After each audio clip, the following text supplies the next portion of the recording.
hopefully you are able to see the slides. So in the previous class, we were actually discussing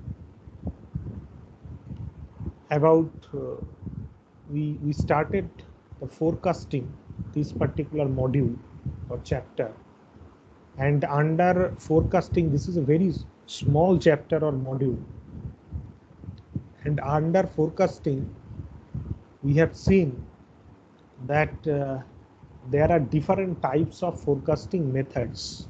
Okay, we have discussed different types of forecasting methods. We have discussed simple moving average, weighted moving average, and exponential smoothing forecasting method.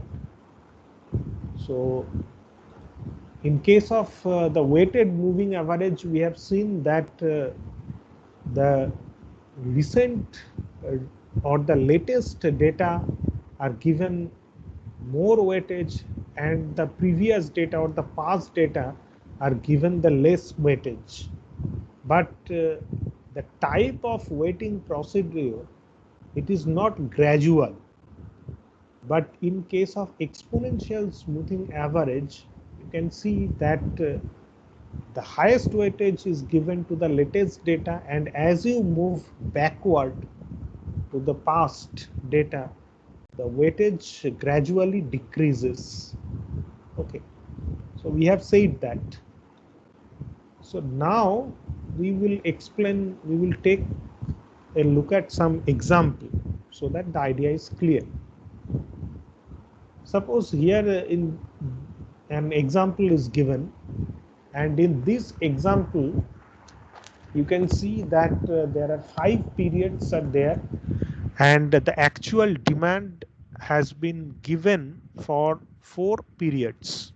Okay, and you need to period 5, so the forecast for period 5 that you need to estimate here. Okay, so what they are saying that in this example, period 5 is our next period for which we are looking for a forecast. In order to have that, we will need the forecast for the last period. It means period 4. But there is no forecast given for period 4. Since we do not have the forecast for period 3, so we need to go back for one more period and calculate the forecast for period 3. As you see, this will take us all the way back to period 1 because there is no period before period 1. We will need to make some assumption for the forecast of period 1. One common assumption is to use the same demand of period 1 for its forecast. This will give us a forecast to start, and then we can calculate the forecast for period 2 from there. So what they are saying that if we want to calculate the demand forecast for the 5th period, we need to have the forecast for the 4th period. If we want to find out the forecast for the 4th period, we need to have the forecast for the 3rd period, and so on. So ultimately, we will be going to the 1st period forecast. So what we will assume that for the 1st period forecast is equal to the actual demand. Okay, so suppose the alpha is given as a 0.3. What is alpha? Alpha is smoothing constant. So suppose alpha is given as 0.3. You can assume it if it is not given in the question, or if it is given in the question, then there is no problem, and usually this will be given in your question. So forecast will be 42 since your actual demand is 42, because you are assumed that your forecast will match with the actual demand. So if you do that 42, then you will plug in the value of the 1st period's forecast to calculate the forecast of the second period. So you will be putting here 42. So you will just use this formula 1 minus alpha. Okay. So 1 minus alpha into ft plus alpha into yt. Okay. So ft is old forecast for period t, and the alpha, sorry, yt is the observed value of series period in t. So you are just putting all those values. Okay, so 42, 1 minus alpha into 42, that means the earlier period's forecast, plus the alpha 0.3 into 42, that was the actual demand for the earlier period that you are putting. So you will be getting here 42. Now here you can do the same thing. Then again the same thing, 1 minus alpha into 40.5, that which is the forecast of the earlier period, and then 0.3, that means alpha into 34, the actual demand of the third period you will be putting, and after plugging in you will be getting this value of 38.55. So for the fifth period, in the same way you can calculate the forecast for the fifth period, which will come out to be 38.985. Okay, so in this way you can use this method of forecasting. Okay, now the question is how to choose the alpha value. You need to keep in your mind that there are some rules. For example, the value of smoothing constant must be between 0 and 1. Alpha cannot be equal to 0 or 1. If stable predictions with smooth random variation is desired, then a small value of alpha is desired. If a rapid response to a real change in the pattern of observation is desired, a large value of alpha is appropriate. To estimate alpha, forecasts are computed for alpha equal to 0.1, 0.2, 0.3, dot, dot, dot, 0.9, and the sum of squared forecast error is computed for each. The value of alpha with the smallest root mean square error, RMSE, is chosen for use in producing the future forecasts. And the formula for RMSE is given by this, where RMSE is equal to root under summation of I is equal to 1 to n, x observed value minus x the model value whole square divided by n. Okay, where n is the number of observations. So what it is actually saying, that the main thing here is that if you want to choose the value of alpha, okay, so then you need to go through trial and error method. That means suppose for alpha 0.1, 0.2, 0.3, in this way you can find out, you can plot different values of alpha, and you will be getting the value of the root mean squared error. Okay, and where you will find the least value of the root mean squared error, in that particular case you can say that your alpha is actually the optimum level of value. Okay, because why this is, because your actual, what is your intention? Your basic intention is to reduce the error. What is error? Error means the difference between the actual value and the predicted value. Okay, for example, just take a look at the example of the previous example. These are your actual demand, actual value, and these are your forecasted value.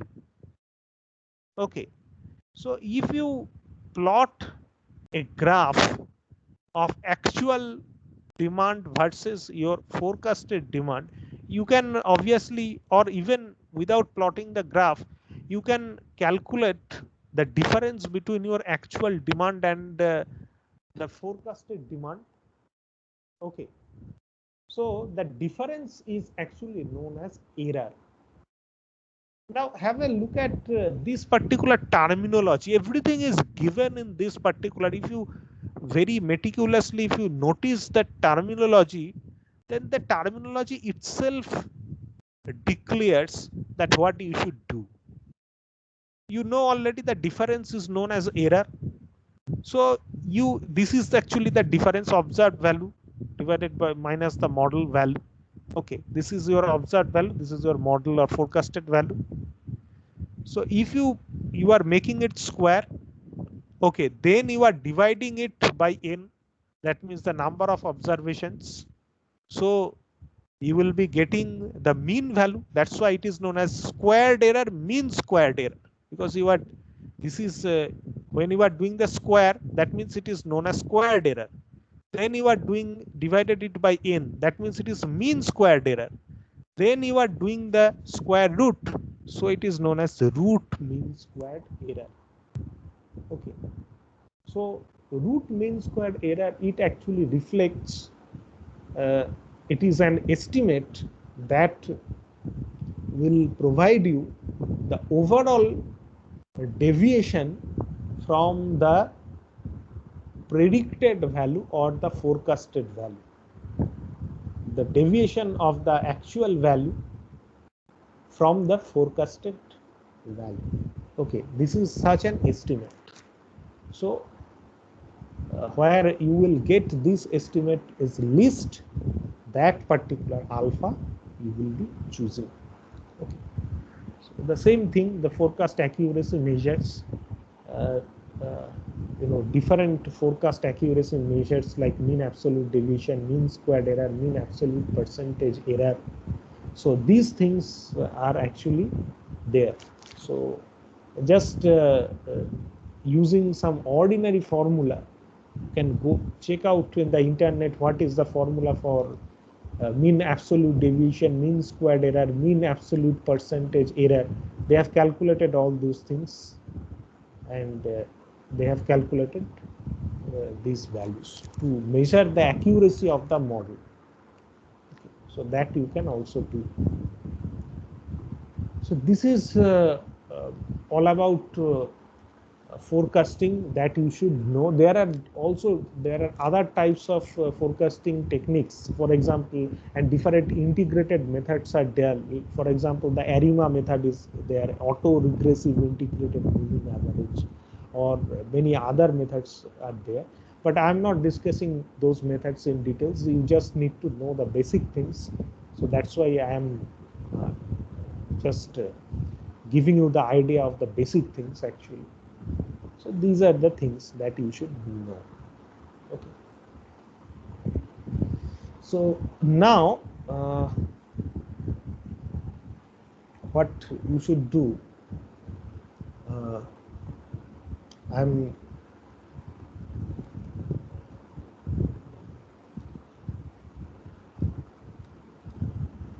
I have already stopped this presentation. So the forecasting part is over. So now we are going to start a new thing, which is the part of data analytics, very important part nowadays. And here actually in details about the data analytics we cannot discuss, because the course is not about business analytics or data analytics. The course is absolutely based on research methods, but the brief idea about the data analytics, it is required. Okay, because nowadays data analytics is becoming very popular, uh, and data analytics is the data scientists. Okay, they basically deal with data analytics and also many other things. So data analytics, it basically uses the statistical methods. Okay, but the data scientists, they not only deal with the statistical kind of things, but also they deal with optimization techniques, different optimization techniques, and That's why you know the data you the who are willing to be data scientists, they need to know statistics and the operations research in very details, and also they need to know how to do the mathematical formulation and how to express the mathematical formulation in terms of programming language or coding. Okay, for example, Python. Okay, Python is now very popular. Okay, so now let's have a look at these things. Okay, so first the introduction. There is a huge amount of data available in the information industry. This data is of no use until it is converted into useful information. It is necessary to analyze this huge amount of data and extract useful information from it. Extracting of information is not only the single process. Data mining also involves other processes such as data cleaning, data integration, data transformation, data mining, pattern evaluation, and data presentation. Once all these processes are over, we would be able to use this information in many applications such as fraud detection, market analysis, science exploration, etc. So basically the basic objective of the data analytics and the data mining vis-a-vis data analytics is that to extract something meaningful out of data. Okay, in different books or different website, you may get different kind of things. You may get those are all the jugglery of words, but actually the basic thing is that out of a huge amount of lot of flamboyant terms you will find that nowadays it is very widely used: big data analytics, data mining, many things you will find.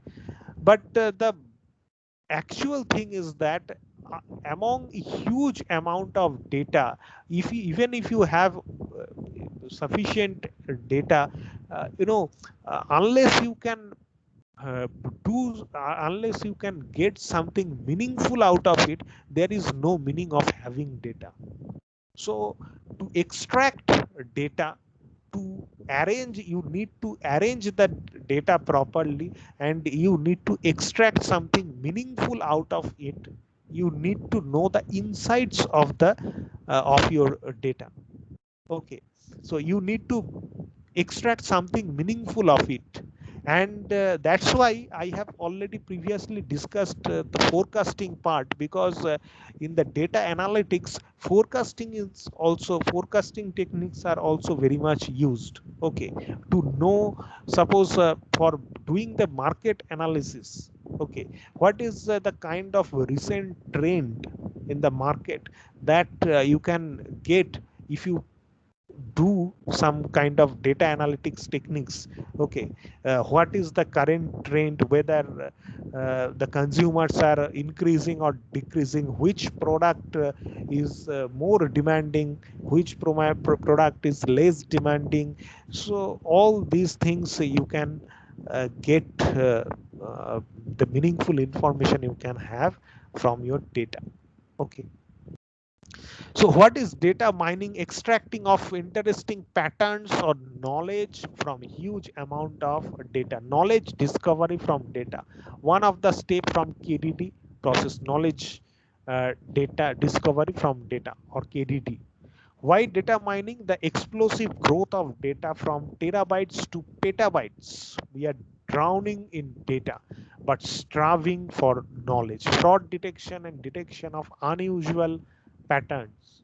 Okay, you will see that many emails, if you open your Gmail, you will see that many emails are sent to the junk folder. Okay, because this is kind based on like this is just a fraud detection system. Okay, so because in these particular types of emails, suppose for example some particular phrases or some particular words are used which you have nothing to do with. Okay, so that's why the system or the algorithm of the Gmail, they can deal with it, they can separate it. Okay, based on the system, we don't know what the algorithm is there, but it is made in such a way so that in most of the time it will be successful to segregate it. Okay, and it will automatically send to not in inbox, uh, in the junk uh, you know uh, file, or under the tab of whatever the uh, the under the tab of more, or under the tab of spam, all the spam mails will be there. Okay, and most of the time you will see that it is actually done correctly. Okay, uh, but yes, it should be also noted that though this is true, but this should be also noted that in many cases you will see that the mails which are not required for you, so those things are also there, you will find in your uh, you know uh, in your inbox, you will be getting those things. Okay, so uh, actually what happens, the machine learning, uh, in case of many system like fraud detection system, uh, it can uh, the kind of mails you that you will see in under the spam folder, you will be getting that most of the time it's accurately, it has captured the spam emails. But if you go through inbox, then you will find there is a lot of uh, spam type of emails are also there. Okay, so when it captures something as fraud, it can detect it with very good accuracy. Suppose if uh, it detects something as fraud, then you are much more sure about it that this particular thing is fraud. But if it detect something as not fraud, then you are not quite sure about it whether it is fraud or not. Okay, so that is that kind of thing sometimes it happens in case of machine learning, and machine learning is nothing but this kind of system. Okay, machine learning is nothing but this kind of system. For example, suppose I have previously given you the example of the linear uh, uh, you know uh, uh, linear regression technique, simple linear regression.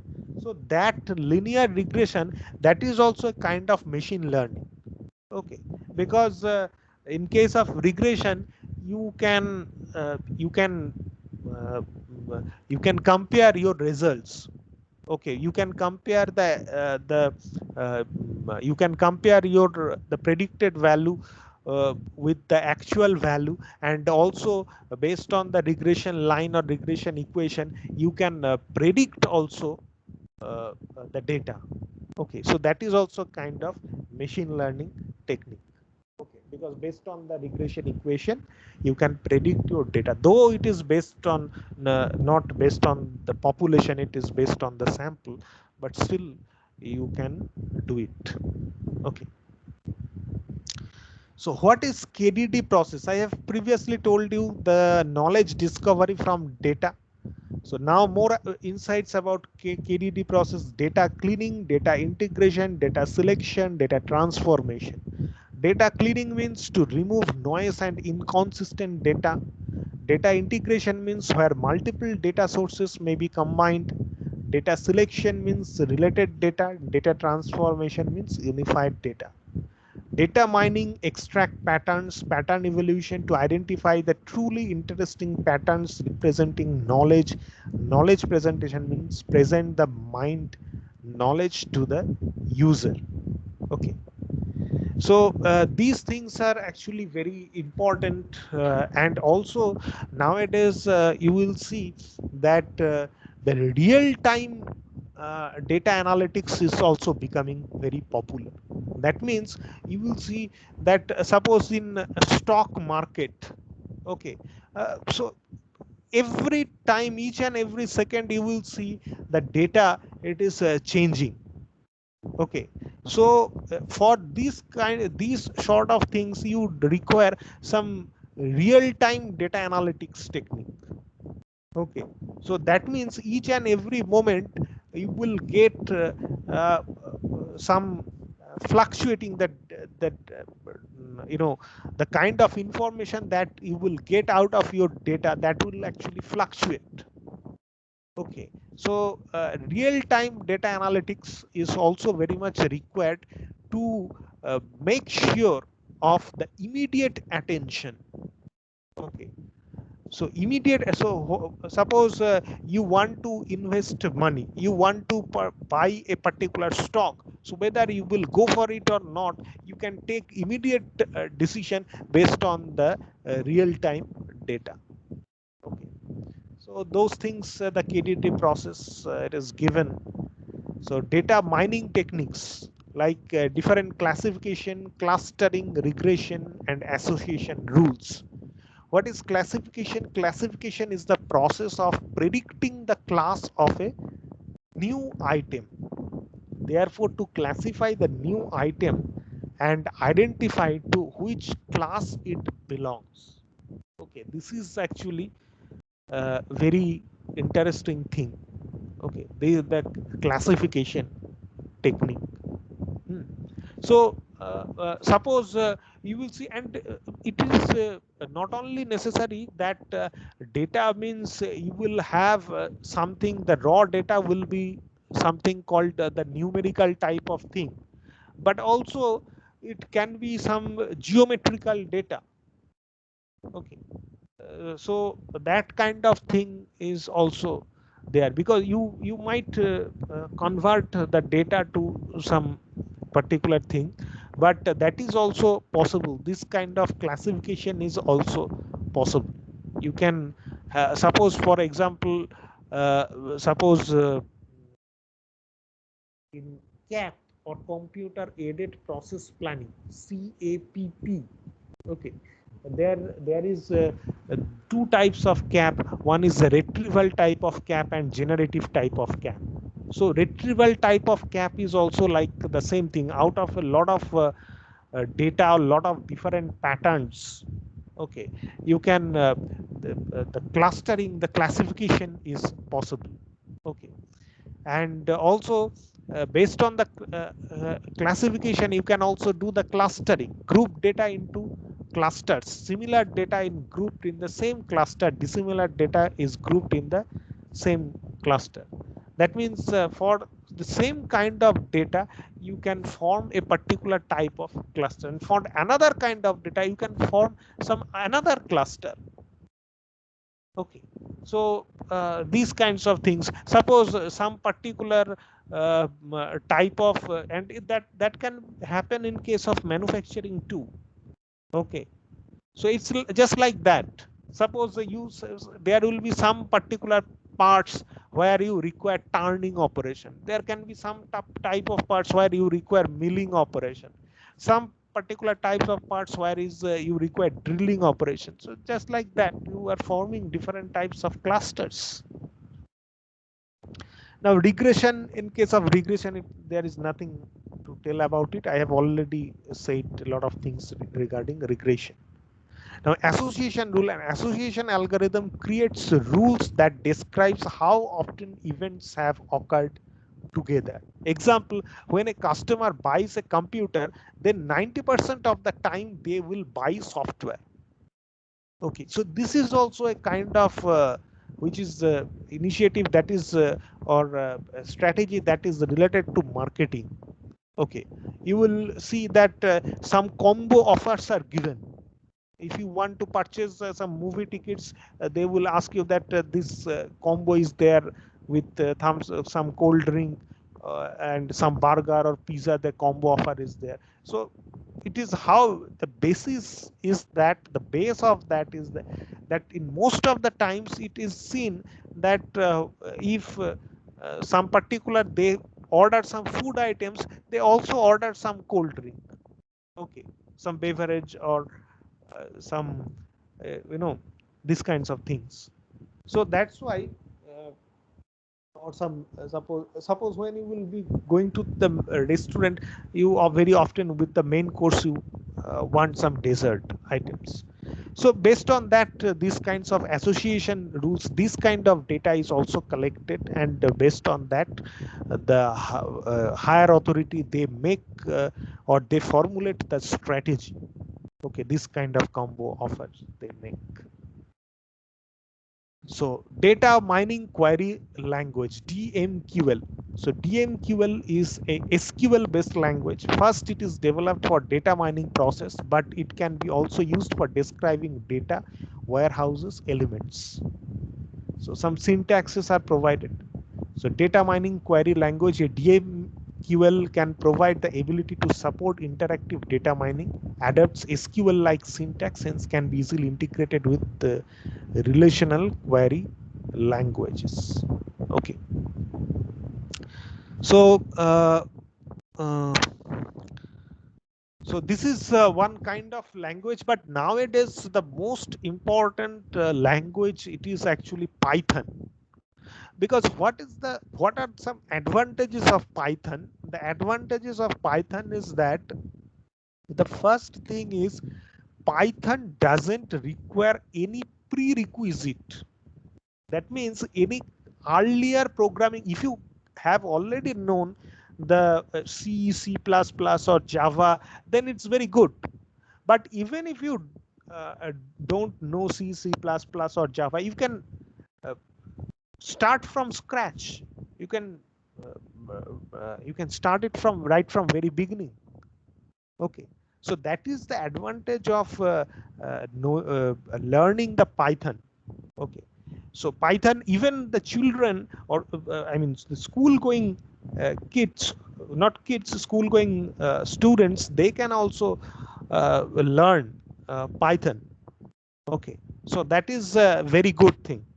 And I would just like to share one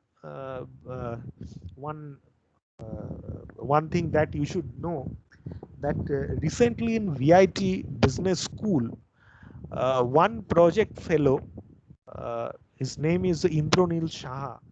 He is actually working with Professor Sudarshanam, the Dean of VIT Business School. They have developed one particular system which is known as which will be used by the automobile industries. It is it is the project of DST, okay, Department of Science and Technology, DST India project. So they have made a platform where the automobile industries they can choose they can select their parts if they want to the automobile industries, if they want to purchase some items. Okay, because you know very well that in manufacturing industries, the industries there is a very famous concept which is known as make or buy decision. Some particular parts are manufactured by the automobile industry itself, and some parts they actually procure or they outsource. Okay, if they do not have the facility, or if they find that production of those components are not financially beneficial for them. Okay, so what happens that if they want to purchase those kinds of components, okay, they can estimate the suppliers, they can they can even give their feedbacks, they can, and given based on their feedbacks, the suppliers can be rated. Okay, and according to their requirements, they can select their suppliers. Okay, and they can also select the sub parts. Okay, the sub parts or sub items they can also select, and they they are also capable to select the best particular product or best item. Okay, and the entire system, it is actually uh, based on the Python. The Python programming has been done, and based on, there is in the background there is actually Python programming, and now it is offline, but later on that will be given to that will be saved in that will the data, the background data or the background files will be saved into the cloud. Okay, and uh, you know the automobile industries, they can choose. Okay, they can. So it is a very, it's a very wonderful project. So these, and if you know the programming of Python, and if you know little bit about the statistics, okay, very basic things you can uh, you can do, very basic things you can get out of it. Okay, and another example I can give you, that the kind of thing that was done in some foreign university. I saw it in IIT Delhi, uh, in USA, in Purdue University actually. My mentor was there. So he developed a system, a hospital based system for a particular disease. Okay, there are different uh, uh, different variables are there. Okay, some variables are dichotomous in nature, some variables are, there are three options, four, five, or six options maybe. So a lot of options are there. So they he actually used VBA code, Visual Basic Programming. So if you just select those things, so automatically the probability of having those diseases, uh, it will automatically, it will be shown.